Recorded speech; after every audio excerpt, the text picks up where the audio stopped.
Et on se retrouve pour cette nouvelle après-séance autour de Pris au piège, donc Caught Stealing, il me semble, en VO. C'est le nouveau film de toute façon de Darren Aronofsky qui avait fait précédemment The Whale, qui avait beaucoup fait parler grâce à la prestation de Brendan Fraser dans le film, puisqu'en plus il a été oscarisé. Et là, on l'attendait pas forcément, c'est un peu tombé comme ça, je crois. Donc c'est adapté d'un roman de Charlie Huston, il me semble, qui est scénariste aussi sur le film. Et donc c'est une sorte de thriller, film d'action qu'on va développer, puisque en effet on sent quand même la patte de Darren Aronofsky, même si cette fois-ci, malgré le fait qu'il a réalisé Requiem for a Dream, The Fountain, ou encore une fois The Whale dernièrement, là il part plus sur une sorte de semi-divertissement avec quand même un casting 5 étoiles, hein, on peut le dire, avec du Austin Butler, avec du Zoé Kravitz, avec Vincent D'Onofrio, enfin bref, un casting assez intéressant. Et du coup, pour un avis global, donc je suis avec Lenny et Seb, pour savoir un peu ce que vous en pensez là pour l'instant, dans un avis global pour l'instant, Lenny. Bah, moi c'est plutôt mitigé, je pense que je suis allé le voir pas forcément avec les meilleures attentes ou le meilleur point de vue, mais ouais c'est mitigé moins, on va dire. D'accord, Seb. Moi c'est plutôt une bonne surprise. J'avoue que j'attendais pas grand chose, parce que moi Darren Aronofsky, c'est un cinéaste sur lequel c'est un peu tout ou rien, où j'aime beaucoup, où je déteste, mais c'est souvent pas au milieu, et là finalement c'est un peu plus au milieu.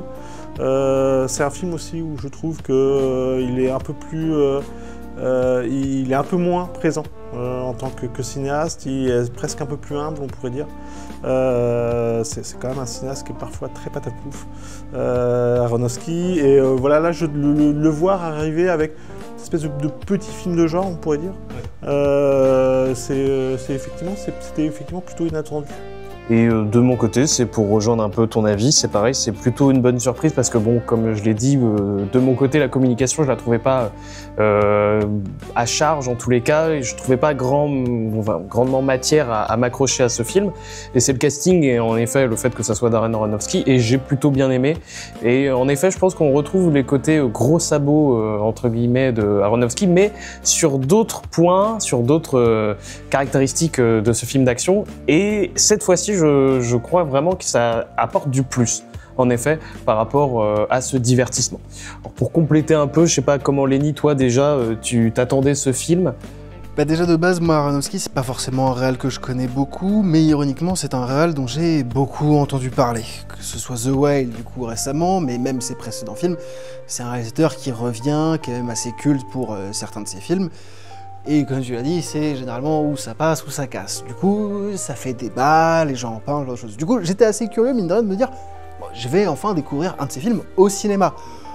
Bah, je pense que là où je m'attendais à peut-être un truc d'action, mais avec une touche autorisante, avec certains motifs récurrents qu'il pourrait avoir, ou tout du moins dont on m'avait parlé, bah, je me suis retrouvé un peu frustré, du coup, à pas forcément en avoir, là où certains éléments auraient pu me les teaser. Et du coup, je passais un peu la séance à attendre que le film me propose un truc qu'il n'a jamais fait, ce qui au final est presque de ma faute, hein. C'est pour ça que je suis mitigé, mais sans chercher à mettre sur place publique le film, hein. Il n'est pour rien par rapport à mes propres attentes. Mais c'est vrai qu'au final, c'est un film auquel, bah, si on aime beaucoup la patte Aronofsky, si on aime que ce soit le côté très cut de certains de ses premiers films, ou alors le côté assez social, là finalement c'est presque plus une trame de fond légère, on a des éléments, mais à côté on a parfois du coup le côté gros sabot que tu évoquais, avait juste tendance personnellement à me fatiguer, hein, au bout de la 4-5e fois où on voit le personnage principal se réveiller en sursaut, on a compris, parfois un peu redondant. Ce qu'il faut raconter du film, donc du coup de Prise au piège, c'est que c'est l'histoire de Austin Butler, un gars qui travaille au bar, qui va en fait garder le chat de son voisin, qui est un punk joué par un Matt Smith, parce que ce dernier doit aller rejoindre son père qui a fait un AVC, et en fait il va se confronter malheureusement au même problème que ce punk juste à côté de chez lui, et ça va très vite, on peut le dire, aller dans les tours, et malheureusement il va être au mauvais endroit au mauvais moment et il va en pâtir. Et c'est un peu toujours d'ailleurs toute la trame de Prise au piège, d'où le titre, c'est qu'il est tout le temps pris au piège par les autres événements, par les autres personnages qui vont un peu le tenir, le presser. C'est beaucoup d'ailleurs accentuer ce côté pressé, de vraiment vouloir du personnage qui ressorte quelque chose, alors qu'en fait c'est toute la subtilité entre guillemets du personnage, c'est que il n'arrive pas à partir véritablement dans l'action ou à s'investir véritablement dans ce qui va se passer. Il va le faire plus ou moins à certains moments, mais en réalité il reste toujours un peu détaché. Et ce que j'ai trouvé très intelligent avec Darren Aronofsky, c'est que on y voit quand même certains poncifs qu'il peut avoir, voilà, dans son côté autoral. Il va y avoir par exemple les addictions, on retrouve énormément ce côté les addictions chez tout à chacun. Il va y avoir aussi, je trouve quand même un montage assez cut sur certains moments, mais qui va être assez intelligent aussi pour bien centrer ses personnages, bien présenter aussi ses caractéristiques et partir dans des archétypes qui deviennent assez intéressants. Et aussi, l'autre très bon point dans ce côté gros sabot, c'est que tout le film est assez cruel en fait avec ses personnages. Et j'ai trouvé ça très efficace et très intéressant d'avoir de vrais enjeux tout au long du film, de sentir que certains l'ont comparé du Guy Ritchie dans son côté absurde qu'il peut y avoir dans les conséquences des personnages, mais moi j'ai plus senti de la violence et de la dureté en réalité envers les personnages, et j'ai trouvé ça très intéressant pour justement suivre ces péripéties de tous les personnages autour. Ouais, bah c'est un peu ça on va dire le problème du personnage, c'est que globalement c'est un personnage qui passe son temps globalement à faire des mauvais choix, et qui effectivement prend les mauvaises décisions ou a pas la force de prendre les bonnes décisions. Et ces non-décisions d'ailleurs c'est presque ces non-décisions qui payent le plus cher. Et effectivement, c'est le personnage qui se retrouve effectivement pris dans une espèce d'engrenage dont il ne peut pas se défaire, et dont il ne peut pas se défaire à la fois parce qu'il est pris dans un engrenage, mais à la fois parce qu'il ne prend pas les bonnes décisions, et le monde va entre guillemets se retourner un peu contre lui. C'est un personnage qui est, voilà, dont on explique un peu comment il est passé à côté d'une grande carrière dans le baseball, par exemple, et effectivement ce raté-là, il est dû de son fait, donc il y a un peu ce truc-là, effectivement. Moi je trouve qu'il le fait sans trop charger le personnage non plus. C'est-à-dire que c'est un personnage qui est un peu dans la réaction en permanence, qui va morfler. Moi le film me fait par exemple pas du tout penser à Guy Ritchie, même si je veux bien comprendre le côté un peu malfrat, exotique, on va dire ça comme ça. Moi, me fait penser beaucoup plus aux frères Safdie, en fait. À Uncut Gems, et surtout finalement à Good Time, alors en moins bien, je dis clairement, moi j'aime beaucoup les frères Safdie, mais effectivement on retrouve ce côté-là, c'est-à-dire ce côté fuite en avant, le côté New York aussi. Effectivement on a un peu l'impression que Aronofsky fait un Good Time grand public, d'une certaine manière. Que je rejoins totalement, parce que en soi aussi c'est la pléthore des personnages qui fait aussi son ampleur entre guillemets. C'est peut-être là où beaucoup l'ont comparé du Guy Ritchie, c'est qu'on a ce côté un peu choral entre guillemets de plusieurs personnages qui vont avoir ces archétypes et qui vont influencer le personnage principal. Mais en effet c'est vrai que c'est plus à rassembler vers du Uncut Gems, qui est totalement dans l'ambiance, hein, justement dans les rues justement new-yorkaises, où c'est sale, où c'est oppressant, où on sent justement ce côté toujours un peu sur la sellette des personnages qui pourraient à tout moment partir dans tous les sens. Et au moins il part pas non plus dans... C'est ça que j'ai bien aimé, c'est que aussi dans le film il part pas dans l'absurdité, et c'est pour ça aussi que je trouvais ça assez intelligent comme divertissement, c'est qu'il va faire ça sur le ton long, et qu'il va présenter chaque personnage avec chaque personnage va avoir sa scène un peu entre guillemets de défoulement, de défouloir, et voilà. évidemment, ça peut frustrer. Du coup, je pense que c'est aussi pour ça que ça pêche un peu. Bah, surtout que c'est un film qui a tendance à préparer beaucoup de ses effets. Il y a beaucoup de choses là-dessus auxquelles, si on vous en a pas déjà parlé ou vous en a déjà montré, enfin, il y a que quelques éléments, à mon sens, qui peuvent être considérés comme purement gratuits. Et du coup, bah, quand arrive, entre guillemets, parfois le déluge de violence, notamment par certaines séquences, parfois ça marche parfaitement, je dirais notamment une scène de boîte de nuit, enfin je crois que c'est une espèce de fête, un peu courte, de mariage. C'est un mariage, ouais, c'est un mariage. De mariage qui pour moi fonctionne, un peu courte, un peu trop hors champ, c'est dommage, mais c'était plus avec le côté, certains éléments par rapport aux héros, qui sont teasés depuis presque le tout début, et pour être, je vais pas dire un pétard mouillé, mais on n'en est pas loin. Et c'en est presque un peu la tristesse, parce que du coup, c'est un film qui a 800 personnages, qui a plein d'archétypes, ils sont parfois un peu caricaturales, et j'ai l'impression qu'on passe un peu à côté. En tout cas, on a un personnage, justement, qui est un peu plat, qui a l'air d'avoir à la fois des affects pour certains personnages, notamment sa copine, plus ou moins, mais une espèce de jeu, justement, avec le côté relation sérieuse, ce genre de choses, mais dans le sens où c'est à la fois un personnage qui est important pour lui, mais en même temps, on a l'impression qu'il y a le côté pas forcément...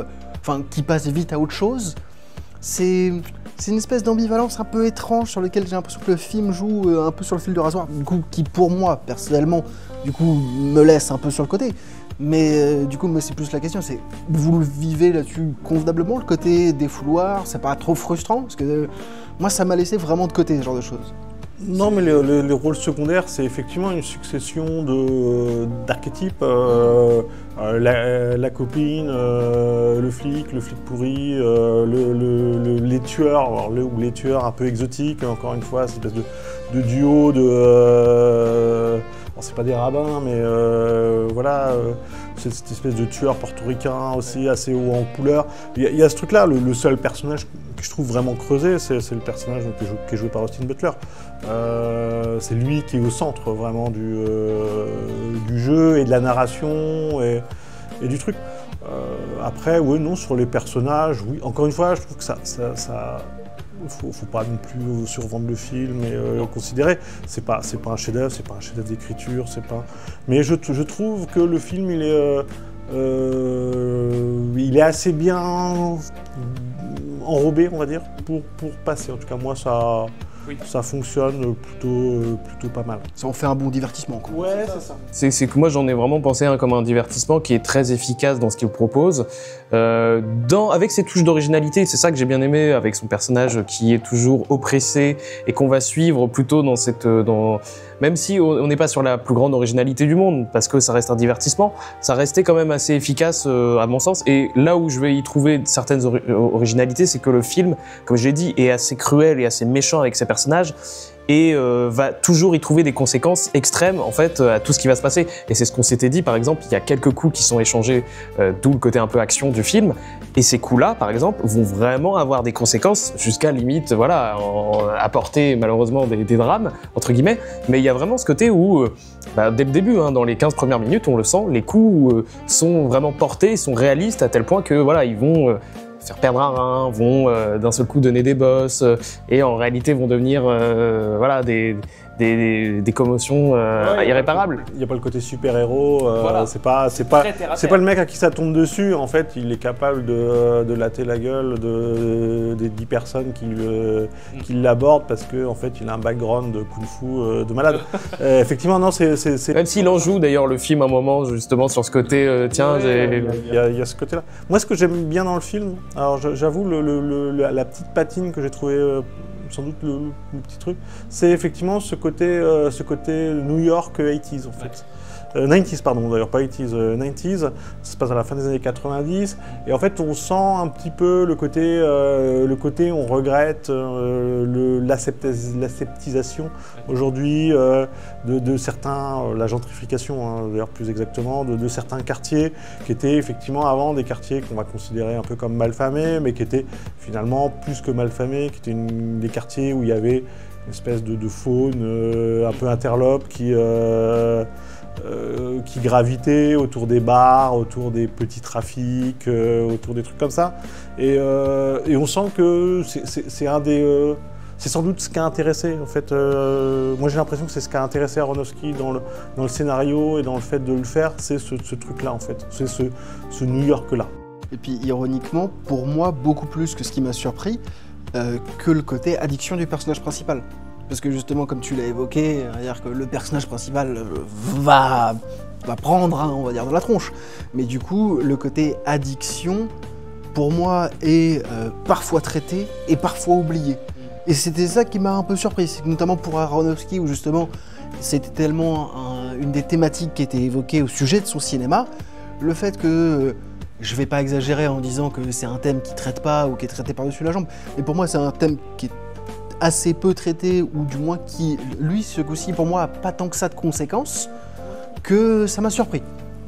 Je peux comprendre, mais pour autant j'ai trouvé ça intelligent d'en faire un motif, mais d'en faire une certaine récurrence qui n'est pas non plus principale, là où en fait il aurait pris trop part, je pense aussi à l'histoire, et là où on aurait pu avoir cette lourdeur qui devient plus naturelle et qui pourrait en pâtir pour le film, je pense. Ouais, je suis pas sûr que ce soit un vrai thème. Encore une fois, je pense que notamment, on va dire l'alcoolisme, le fait que le personnage principal consomme pas mal d'alcool, c'est plus un ressort, ça permet plus effectivement un ressort narratif que véritablement un truc sur...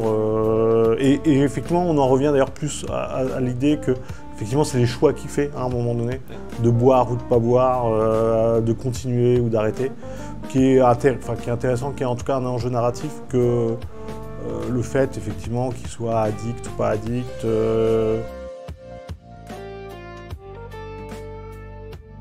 Je suis plutôt d'accord. Mais en soi, bon, je pense que vous l'avez compris, c'est un divertissement qu'on a plutôt apprécié, même si on peut y voir quand même certaines déceptions au vu du réalisateur. Si tant est vous en avez évidemment des attentes. Ça dépend d'où vous placez Aronofsky. Moi, effectivement, je sortais de The Well, c'est pas une déception. Voilà, mais je pense que ça aurait été sorti d'un autre film d'Aronofsky, peut-être que ça aurait été plus une déception. Enfin, voilà, encore une fois, je pense que c'est un film qui est un peu à part, qui est un peu mineur, et qui est presque fait comme un film un peu plus mineur, oui. un peu plus aussi ouvertement grand public. Entre deux, ouais. Et voilà, c'est pas...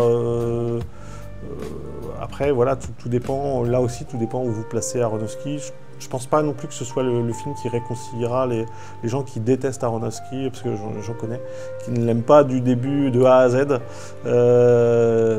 Donc je suis pas sûr que ça les réconcilie forcément, mais c'est effectivement un film où sa patte est un peu moins présente, où il est un peu, on va dire un peu en retrait. Tout à fait, et où le divertissement prend justement le pas.